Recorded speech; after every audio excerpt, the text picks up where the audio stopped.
I am Brad Keelor. She is Sarah Springman. Next up on Director's Cut, find out about her genealogy in the United States and hear about her reaction to being the 2025 Terzaghi Lecturer. I do not understand what it is. I don't know before the holes check for holes. Hello again, everybody, and welcome to another episode of Director's Cut. My name is Brad Keelor. I'm the director of the Geo-Institute, and that is why we call this show Director's Cut. Every week, except 1 week at the holidays and during the summer, I sit down with a different GI member who has stories to tell. Some of them are personal, some are professional, but all of them 100%. And as I say, we would do more than 100% if it were mathematically possible, viewers, but all of them are fun. If you don't know anything about the Geo-Institute, after you watch this interview today, head over to geoinstitute.org, and there you will find out dozens, hundreds, potentially thousands of things, like that we are a technical society with about 12,000 members, most of whom are geotechnical engineers and or geologists, and that we are part of the American Society of Civil Engineers. And if you like what you see today, and I always feel very strongly that you will, you should click like, subscribe, and get notifications, and we'll let you know every time we post something to the YouTube channel. Joining us from that rock in the North Atlantic, from the UK, from Oxford, from the University of Oxford, where she is the principal of St. Hilda's College, the former rector of ETH Zurich. It is Professor Dame Sarah Springman, the 2025 Terzaghi Lecturer. Sarah, welcome, and thank you so much for doing this. Thank you, Brad. I'm so impressed with your introduction. I'd buy it anytime. And it's different every single week. That's the beauty of it. We have 10 questions, the same way that we do every single week, and 2 of them are the same that they are every single week. We have to start with one of those. Describe your job in 45 seconds. Well, Brad, mix 400 undergraduate students, 300 postgraduate students, 40 fellows, and 100 wonderful staff. And that forms St. Hilda's College, which is one of the 40-plus constituent colleges within the Collegiate University of Oxford. We house the students, tutor them, care for them, and the university puts on the lectures and examines them. It's just that easy, and that's how the well-known University of Oxford functions, and that's my job. So, to the American brain, the college system at Oxford and Cambridge is just completely, I don't know, it's very whimsical, I think is maybe the right word for it. Can you explain how a student ends up in one of these colleges? The undergraduates apply to the colleges to read engineering sciences, for example. And then they do some admissions tests, which are organized centrally. But then they are invited for interview by the college. And if the college likes them, they offer them a place. And there are, for example, 6 places at St. Hilda's every year for engineering sciences. If we don't like them, but we think they're quite bright, we can put them in a pool and maybe somebody else will pick them up. And we ask them to score certain levels in their A-level examinations. Usually it's 3 A's or an A star in physics or in maths, for example. And if they get those marks, they come. If they don't get the marks, then we have to review and maybe find other students who've been successful but who are sitting in the pool. So it's a complicated system for the undergraduates. The postgraduates apply directly to the course. And if they get in, then one of the colleges has to take them. And we, as a college, are increasing the number of postgrads because there are still lots of young people out in the world today who want to come and study at Oxford with our wonderful academics and to be part of our amazing community here. So and there is one very brief way that will probably go down quite well with the geotechnical engineers. I am the principal who can explain the principle of effective stress with respect to punting. And punting is where you take a big pole and you push it into the riverbed and you drive a flat-bottomed boat in front of you. And if you don't remember, when you try and pull it out, you've got to twist it, because otherwise water has no shear strength. Otherwise it has suction and you can't get it out and you fall in the water. So that's my explanation principle of effective stress and punting. And the students quite like it when I explain that. I liked that. That was really good. And we're going to talk a little bit more about your athletic achievements later on in the show. That is a fantastic teaser before we get into that. We always have fun questions on Director's Cut. I think they're all fun, but we have some that are especially fun, where everybody's going to get to know you in a little bit of a different way than they might when they talk to you at a conference or another event. So let's get into those. We'll lead off with this one. What is the first album you owned? Well, I wonder if your members might have heard of the Beatles. What do you reckon? Possibly. Maybe couple of guys, four guys. Well, no. Anyway, it was Obladi Oblada. It's my first ever album. Just a single. And I enjoyed it very much. I listened to it time and again. Did you buy it with your own money? Because I think that is key. No, I think actually it was a present from my parents for some reason. I think they just bought a gramophone or something like that, and they thought we ought to have something to play on it. So, but I listened to it a lot. I like the Beatles. Do you remember the first one that you bought with your own money? I mean, I'm assuming that was a few years later. Oof, I can't really remember. I didn't really have a lot of money in those days. I can't remember, but no, I can't. I'm sorry. I think things have changed a lot, because now you can just start a streaming account and maybe you pay a little bit of money every month and you go and you can listen to literally anything you want. But the act of plunking down that money, it was like a serious investment, and you wanted to make sure you were wearing out whatever you bought. Did you wear out Obladi Oblada? I think so. I don't have it anymore, and I've got almost everything else I've ever bought. Tons of opera, sets and goodness knows what. So my taste has matured with the years, I would say. All that visiting the gods in Covent Garden for £1 a seat to listen to amazing opera singers performing wonderful, often Italian opera, I have to say. That is fantastic. How could you turn that down? I love that. So the third question is always the research question. Today will be no different. What is different is we're going to talk about something we haven't talked about in a while, and that's large-scale field testing. Now, you are going to take an even different tack to this and kind of walk us through the process, because as we were talking before we recorded here today, it's about a lot more than just the experiment or the test itself. So how does this start for you, and what's the journey of large-scale field testing? Well, having come from Cambridge, which is very flat and quite windy and has rather over-consolidated clays, arriving in Switzerland to find out that I was living in a natural lab was amazing. And a colleague of mine who was a geographer said, Sarah, we need to understand why mountain permafrost is degrading. And we've done some field experiments on what we call rock glaciers. This is creeping rock debris that's full of ice and unfrozen water and air, but we haven't ever had an engineer to look at it. So we put together a project that combined the sort of glaciological, geographical side, the geophysical side, and the geotechnical side. And we went up and we drilled 4 large boreholes and instrumented them with inclinometers and thermistors, so we could work out the temperature, all sorts of other things.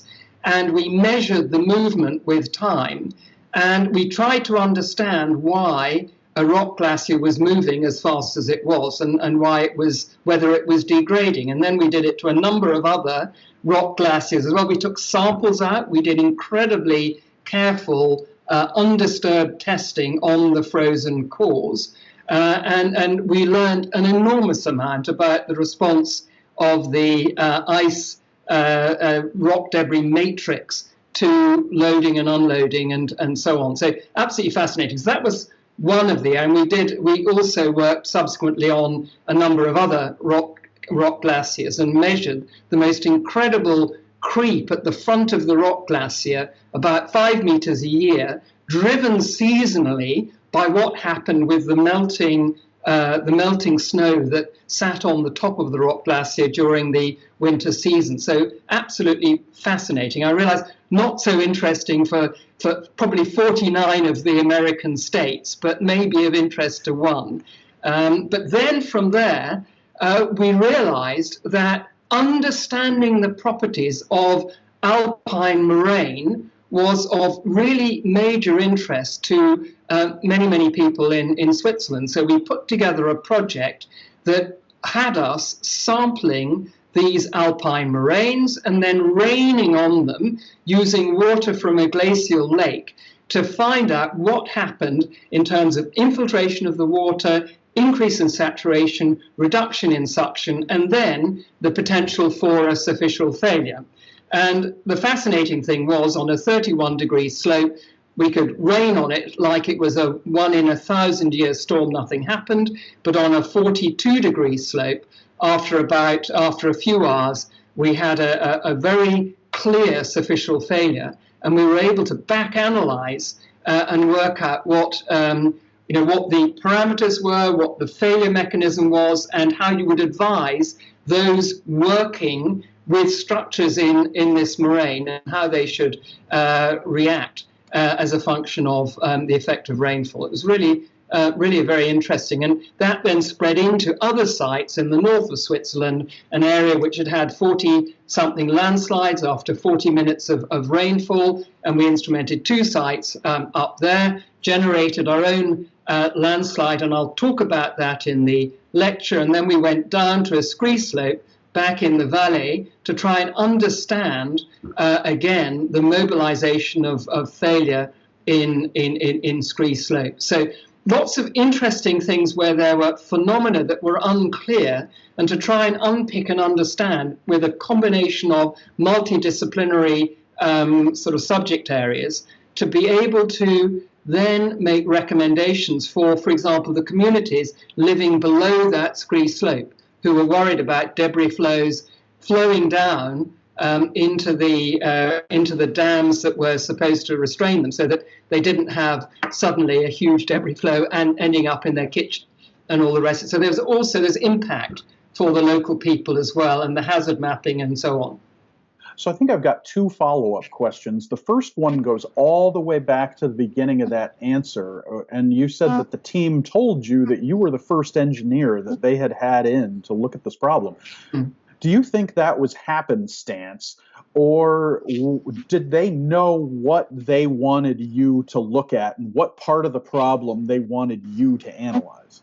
What's fascinating was hearing my colleagues who were geographers talking about failure and stress and everything, and you realize that it's sort of lost in translation.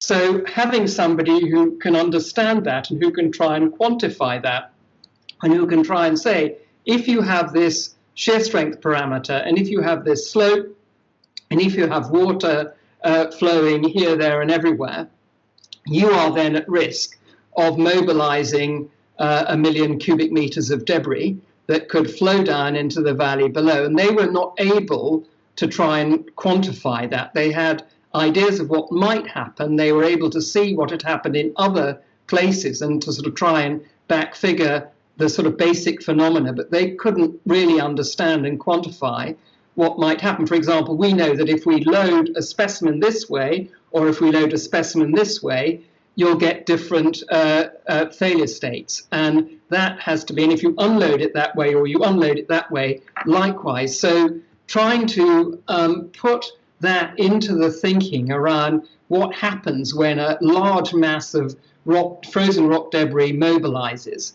It's quite helpful to have an engineer involved in the process, but the engineer can't do it on their own because it's incredibly complicated with all of the science around the frozen soil matrix. So it was fascinating, a wonderful learning experience. And I sort of landed on my feet when this colleague came to me and said, would you like to join in? And I said, gosh, yes, that's fascinating. So The second question I've got, the geology nerd in me came raging out. Well, I guess geology nerds don't really rage. Maybe it very calmly got up and presented itself.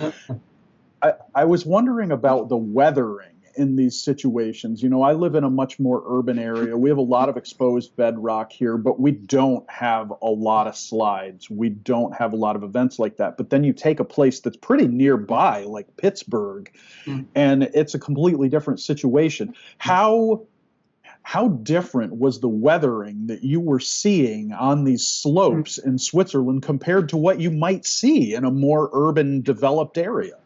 Well, this is, if you imagine you're up a mountain, you're at 3,000 meters above sea level, the rock debris is falling off the rock wall above you because there have been joints and fissures, and there's been ice that has been formed in those fissures that's melting, it's thawing and refreezing. So it's jacking it off. So all of the rock is incredibly angular. It's certainly gone nowhere near a river so far, and so it is fragmenting as it falls down. It may well degrade as a result of the temperature changes. So it's all very newly weathered material. Yeah.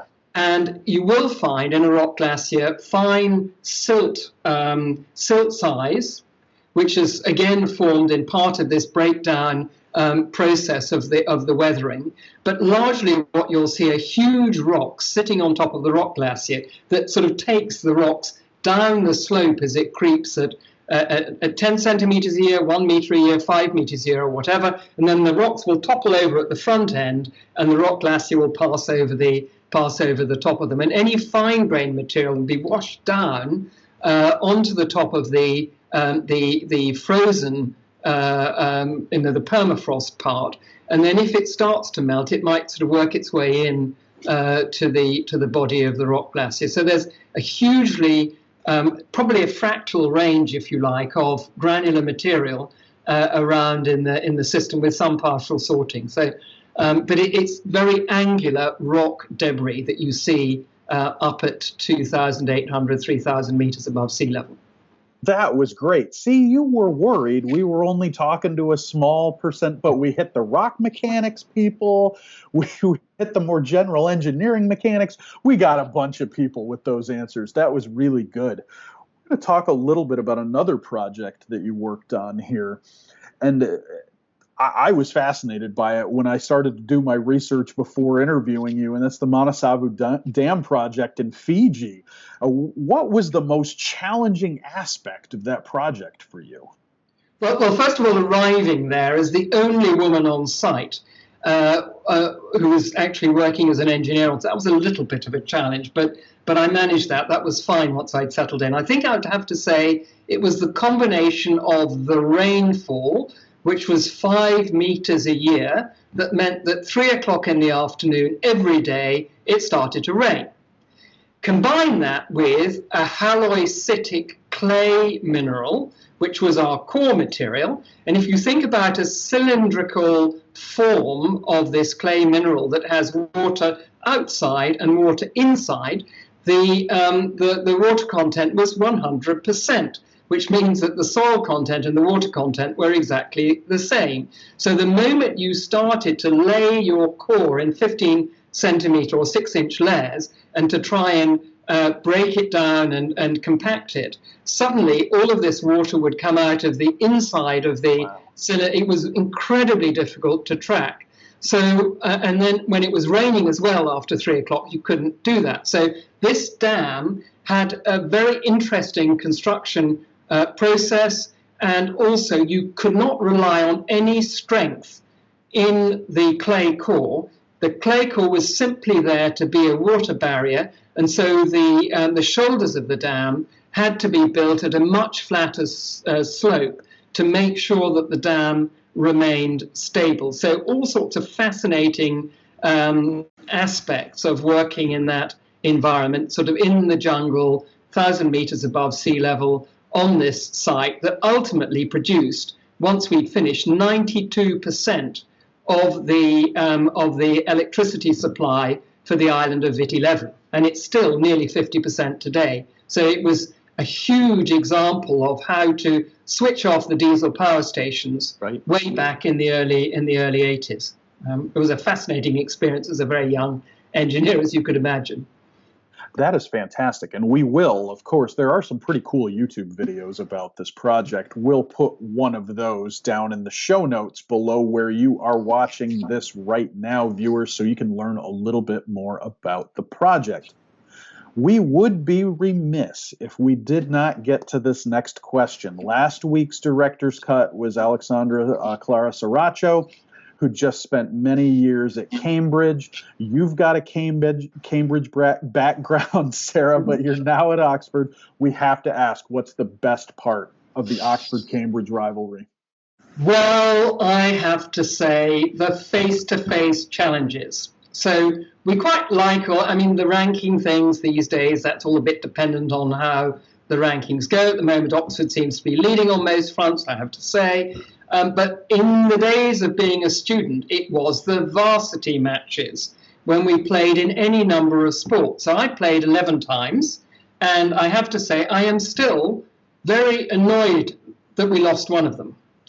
So we were very good in those days, the light blue, and one of my memories was in my second year playing in the lacrosse match, being incredibly excited when the Oxford fans started screaming, "Kill her," when I got the ball, because I scored a lot of goals. I think I had a 100% scoring record, and we beat them quite easily. So me on my own, the goals I scored were twice as many as the ones that Oxford scored. So that was really great. That's a sort of a low-level, superficial answer, because at the end of it, of course, we all like each other and we have a nice party and whatever. But I think the real answer today, and as a slightly more mature person, that Oxbridge is a worldwide brand.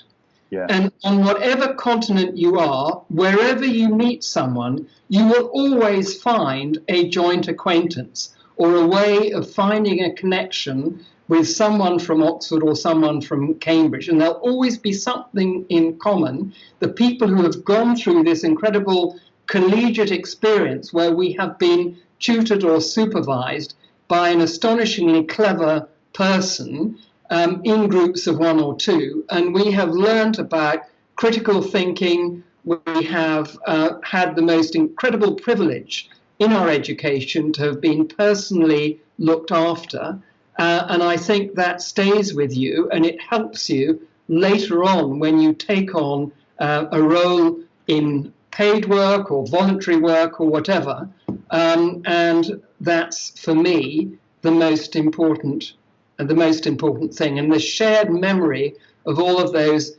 halls, you go to dinner in hall, you have lots of shared memories of the fun you had and how you belonged to your college and how you belonged to the university and your pride in being part of that community. Now I have to go back to the angry fans. I would say the two most negative sports fan communities in North America are Philadelphia and Vancouver. I am not sure you would ever even hear that. I mean, maybe, I guess, but so what was the vibe like after the games? I mean, because here and in those two cities in particular, fans hold on to things for a long time.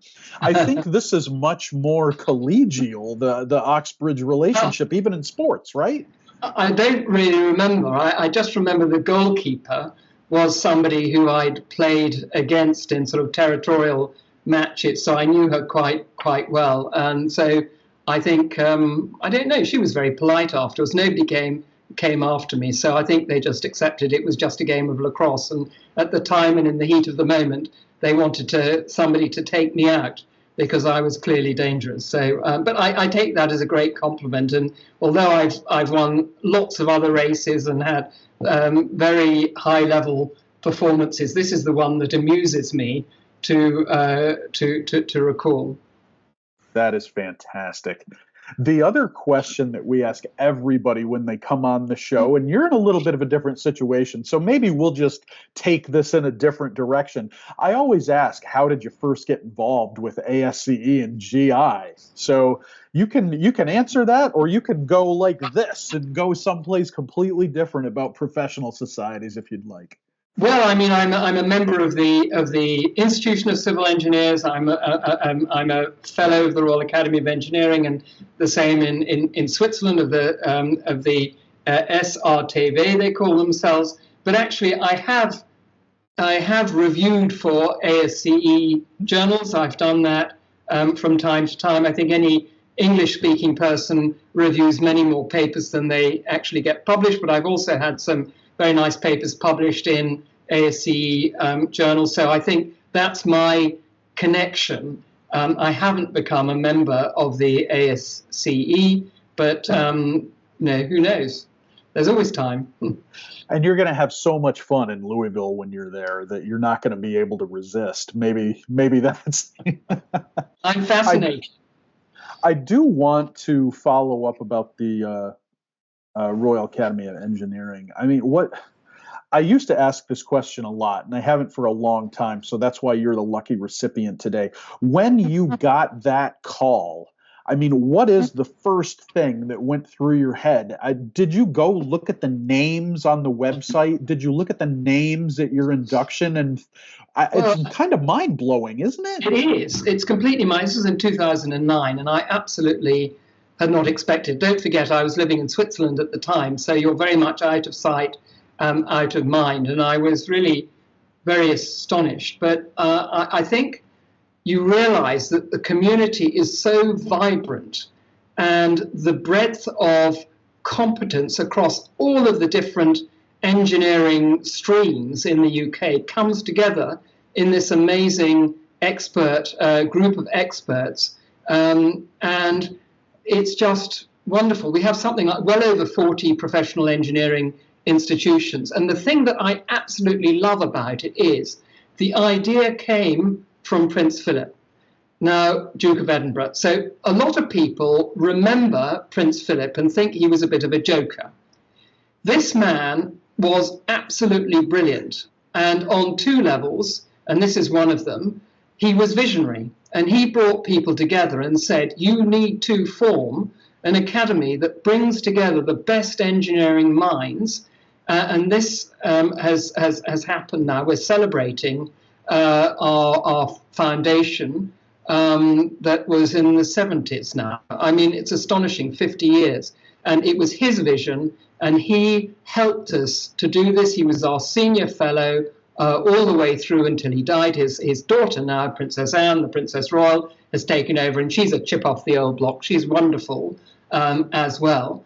And so I think we've moved on from, obviously, from the foundation. And these days, the Academy has grown. We advise all around the world. We work with the US Academy. I'm the chair of the International Committee of the Royal Academy of Engineering, so I meet your president on an annual basis if they travel to the joint conferences, and we try and do things together that actually move the dial, as we say, and we're particularly interested in environmental sustainability and how we can try and fight the effects of climate change and move towards net zero together. So there's lots of different opportunities and ways in which we work together. I find that incredibly rewarding and very motivating and inspirational as well. So it's a wonderful academy to be part of, and it's a great honor to serve it as well in a very, very small way. I love that. That was fantastic. And a little bit of, because people see Prince Philip in the news and they think what they think. But, as someone who did get to interact with him a little bit in a one-to-one situation, pretty smart guy. I think that's the easiest way to say it. Doesn't suffer fools gladly. He came and he opened a language lab that I had led on forming in the engineering department in Cambridge. And of course, what do you think he said to me? Well, of course, Sarah, we don't need any other languages but English. And I knew he'd say that. So I said, well, Your Royal Highness, well, Chancellor, you speak so many languages, we're simply emulating you. And he couldn't say anything about that. Greek and German and everything else. So, but if you come back to him immediately, he loves it. And at some later stage, I was invited to have lunch in Buckingham Palace with the Queen, the Duke of Edinburgh, 2 members of the household, and I think 7 other commoners like me. And I was put on the right-hand side of the Duke of Edinburgh, so I think I was there to amuse him, really. So... Next up, we've talked a little bit about athletics as we've gone through here, but it's time for a real 100% question about it. You are a very accomplished triathlete. Every time I meet someone who's completed a triathlon, and I am not among that group, it's always been a dream of mine. I have never done it. Do you remember making the decision to become a triathlete? And after that, how did you go about it? What was your plan? Okay, well, there is an engineering content to this because this was my celebration to becoming a chartered engineer. So I did my exams, I'd worked really hard, and instead of going to a party and getting drunk, which really wasn't my scene, I'd spotted that there was a triathlon taking place just down the road from where I was working. And I hadn't realized at the time it was the first triathlon ever in Great Britain, 5th of June, 1983, for the record, and I put my name in to do it. It was 1,200 meter swim, 45 miles, sorry, I'm mixing my units, on the bike, and then a half marathon. And it was fascinating, and I didn't know whether I could swim 1,500 meters, and especially not in cold water. But at least I started swimming, that was all right. I borrowed a bike from an old boyfriend and spent most of the time in the top gear, which wasn't really very sensible. And I'd run marathons in Fiji, so that wasn't so difficult. And I think I came 4th, and I thought it was just going to be, the typical, what's it called, the bucket list or whatever. I'd just do it. But having done it once, I found myself being signed up by the British Triathlon Association, and I become a member. And then the next event, I turned up after a party, still probably rather the worse for wear, and that was the first triathlon I ever won. And at the end of the year, I finished 8th behind 7 professional Americans in the Nice International Triathlon, and suddenly I found myself on the way, and I was really enjoying it, learning so much. And it opened up a wonderful opportunity to have a sort of parallel stream to my my MPhil and then later my doctorate. And I was lucky enough to compete for Great Britain for about 10 years and win a few European titles and compete in Hawaii on 5 occasions, 4 with decent results, well, 3 with decent results, and the last one was a disaster. But that's character forming, isn't it, Brad? It is. I want to go back to something you just said a moment ago, that you were doing this while you were going through graduate school. And there's a definite process to both, right? When you go through graduate school, you got to learn to do research. You have to learn to write. And a lot of things are very methodical. Did you approach the triathlon and training in the same way, or were they 2 very divergent things for you? No, it's exactly the same. You have to have really good time management skills, otherwise you won't succeed. And there'd be different phases in the year. So I was very lucky in those days. It was okay for me to go to the secretary of the department, who was a lovely man called Mr. Hutton, and I would say to Mr. Hutton, please don't pay me for the next 2 months. I owe you 2 months of work, because I'd gone off to do training camps, I'd gone off to do racing, and nobody ever asked me for a timesheet because I was patently dead honest about what I owed, and it worked incredibly well. You couldn't do that today. And Mark Randolph was my supervisor in the beginning, and he was fairly laid back. In fact, he was about to move to the University of Western Australia anyway, and I was already a chartered engineer. I had organised all sorts of things. I'd helped to build a dam in Fiji, done all sorts of other bits and pieces. So I think I was trusted to get on with things. I was very motivated, and I'd find that in the summer when I was competing, I would be analysing my data from my centrifuge tests, and the moment I came back from Hawaii, I'd take over the centrifuge for a couple of weeks and get lots of data. And so I was able to use different times of the year to do different things. And ultimately, my doctorate took me one more year. But again, I was able to support myself through winning prize money and having sponsorship and all the rest of it. So it sort of worked out quite well. I don't think I was ever the best triathlete I could have been, but actually I'm really quite happy with that, because I'm thrilled that I had the opportunity to become an academic in the end and to end up, to have the life journey that I've been so fortunate to have. That was a great answer. I feel like every episode we have one answer that's inspirational, and I feel like that's probably it for people. So I hope everybody enjoyed that. You mentioned Mark Randolph, almost exactly on cue there. He was your advisor in grad school, and he's been a geo legend in Geostrata. We've featured him. He had a lecture for us at our offshore geotechnics conference in 2022. But Mark, I don't think, has the profile in the U.S. that maybe he should have. There's a lot of legend in that geo legend. What is something about Mark Randolph that most people won't know? Well, he's an absolutely awesome individual, and I've got two things. The most amazing smock thing that he used to wear when he was supervising my colleagues when we were undergraduates in Cambridge, combined with very strange multicolour leather shoes. I think they had red and green and blue in them. So with his sort of hair was sort of quite long and sticky outy and ringlety. So that was a long time ago. But more recently, he excavated his wine cellar, I think at least, underneath his house in Nedlands, in Perth, in Western Australia. So he's got a wonderful wine cellar. There wasn't enough space above ground. It was also too warm, so you put it underground, and you use your soil mechanics experience to construct your cellar. So I thought you might quite enjoy that. That has an appropriate link to geotechnical engineering. Which is fantastic. We love it on Director's Cut when guests do their homework like that and link it all back together. We have two questions left, and they're the ones that we teased at the very beginning of the interview. So thank you, everybody, for waiting patiently until the end. Patiently like a geologist, right?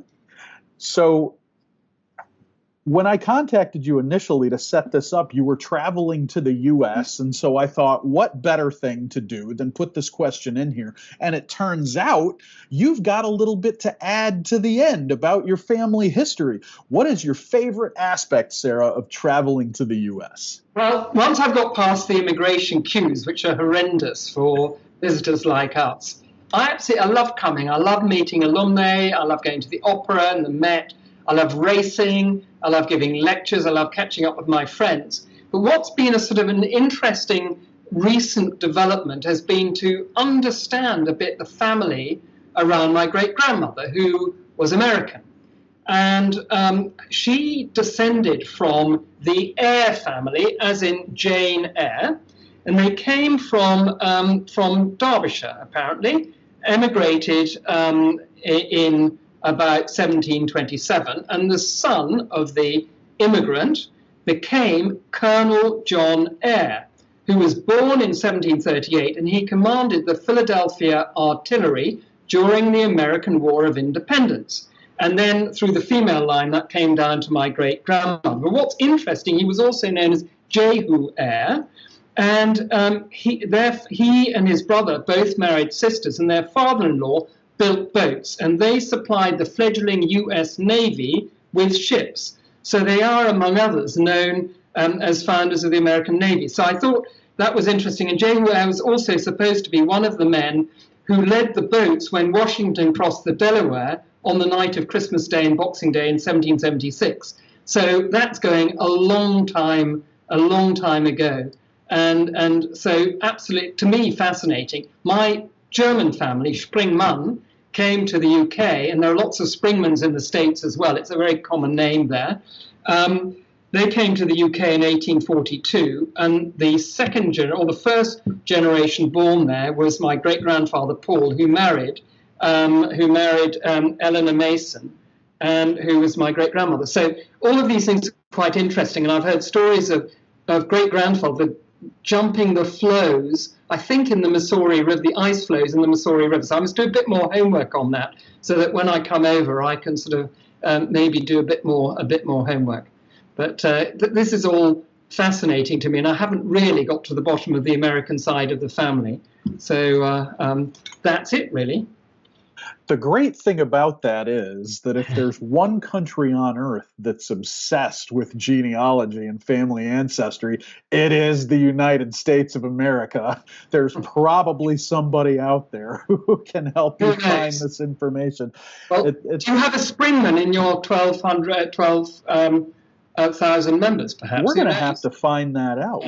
We'll dig it up for you, and maybe we could have some kind of reunion in Louisville with Geotechnical Frontiers.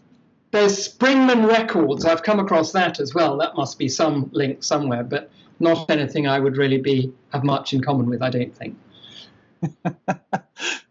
So our final question has to be, again, about Louisville, about the Terzaghi Lecture. You are the 2025 Terzaghi Lecturer, the second woman to be selected after Suzanne Lacasse many, many years ago. And it is the 62nd, I believe, Terzaghi Lecture it will be, or the 61st, but it's the 62nd year. Right. That's what it is. Yeah. That's a pretty small group. What was your initial reaction to the news that you'd been selected to deliver the Terzaghi Lecture? I mean, this can't be this must be a fairly common answer to say that one was absolutely delighted. And I really was surprised because, of course, Carl Terzaghi was known as the father of soil mechanics, and his reputation precedes him to the extent that even as an undergraduate, I'd heard of him. And there are very few people in our world who has had such an impact over so many years. And fascinatingly, when I was a professor at ETH in Zurich, I got hold of some pictures from an early conference there where Carl Terzaghi visited ETH and visited the Manapouri Dam, which was a fascinating dam structure built in the valleys, to control water flows and to generate hydroelectricity. And so possibly I will be able to share a couple of those pictures to show you that our father of soil mechanics came to Switzerland and contributed. So I find that fascinating. I find that as a motivation for thought in what I want to talk about. And the fact that he was a scientist and a practical engineer who was able to build things and was able to also think about the big pictures around, I'm not so much policy, I think that's a modern word, but right, doing things and making it happen, I think is amazing. And so my hope is that I can pull together some of the scientific aspects of what we have investigated and to bring it forward into practical recommendations that are almost back of the envelope type calculations for practicing engineers. So that there is, what I'm trying to say is I hope that there is something for everybody in what I'm going to talk about. So I hope there'll be some, that's interesting. But also, I hadn't thought of doing it this way, and this gives people an easy insight into how they can make a judgment on something related to, for example, in this case, in slope stability. So I'm hoping that, inspired by Carl Terzaghi's work, I can make a contribution there. That sounds great. I always think that the best Terzaghi lectures are the ones that anyone attending the conference can walk in and take something away from. We've had some absolutely brilliant lectures over the years that were a little narrower, and that's fantastic. We need those too. But telling that story, having the underarching narrative behind the research, I think is really, for me anyway, what makes it have that broad appeal and fills the room, which, but like you said, people leave thinking about stuff and maybe taking a look at their own work and challenging themselves to do new things in different ways. So that's perfect. I'm looking forward to it now. Sarah, you made it through all 10 questions. You made it through the bonus questions that I always throw in there. We heard about some amazing stuff today, and I hope people enjoyed getting to know you before you grace us with the lecture in March. For our viewers, if you enjoyed what you saw, and you probably did because you're here at the end, you should again click like, subscribe, and get notifications, and we will, of course, let you know every time we post something to the YouTube channel. Sarah, thank you so much for this. Thank you very much, Brad. Look forward to meeting you in person in Louisville. It will be great. Again, for our viewers out there, if you want to know more about Geotechnical Frontiers, which is Geo-Congress 2025, plus the Geosynthetics Conference, you can head to geotechnicalfrontiers.com and get all the info, register, get an exhibit booth, whatever you would like to do. And we hope to see you all in Louisville. And as for Director's Cut, we will see you with a brand new episode next week.